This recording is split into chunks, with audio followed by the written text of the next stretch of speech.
Hey guys, so I need to study, but I also really wanted to film. So I'm going to do a how to study because I haven't done one of these in a really long time and I'm super excited.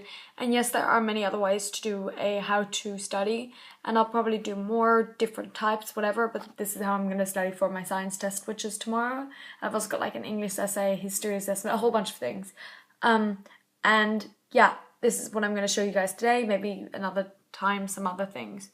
Step 1 and tip 1, it's hot, have some tea. So first of all, don't get distracted like I just did. Switch your iPad off. Okay, tip 1 is actually tip 2 is get comfortable in a position you like. Now I actually really enjoy sitting on my desk because it makes me feel more in the mood, but do whatever works for you. Then next I recommend knowing what you're going to study. So I know I am studying chemistry. Then what I would do is from wherever your notes are, for me they just happen to be in my book. If you have, I don't know, a computer where you keep them all or wherever you keep them, use that.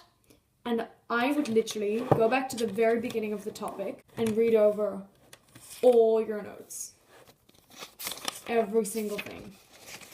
And then focus on the things that you think you might need to know. So for me, because it's a test, focus on the questions that you might think are on the test. I've gone through all my notes and made an entire list of questions that I want to learn for science.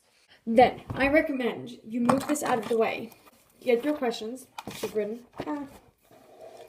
and if you have cue cards, use them. Now, there's a possibility that you don't. I would recommend using Quizlet then. Usually I prefer using Quizlet, but just for this, because it's so not certain, I'm going to use cue cards.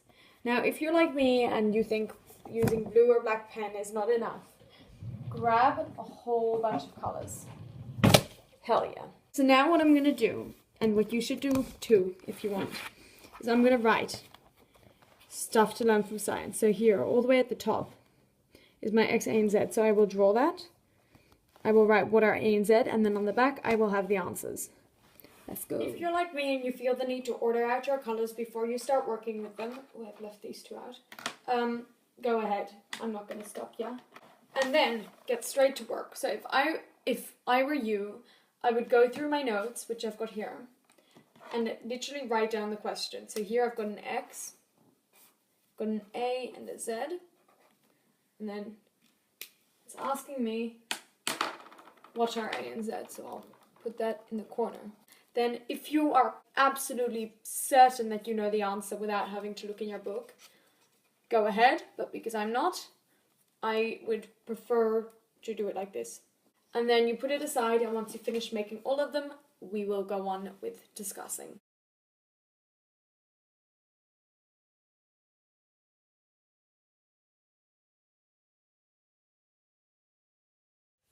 So now that we've got all our answers, we shut our book, move it completely out of our way. Sorry. Then I would get all the cue cards. So make sure now, if I were you, that all the questions are facing up. So here my answer, but yeah, it's just make sure it's in the right order. Once you've done that, what I would personally recommend, but you don't have to do this, is doesn't matter what order they're in, go through the questions, answer them. I would, if I were you, maybe label each thing either a shape, a number, a letter, whatever. And then in your notebook, like at the back or whatever, write down if you got it right straight away and if you like how you did it, how many times you got it right in a row, whatever, because then you can see which ones you have to work on the most. So that's what I'm going to do now. Happy VALA Day 16, VALA, whatever. And good luck with studying for whatever you're studying for. Bye!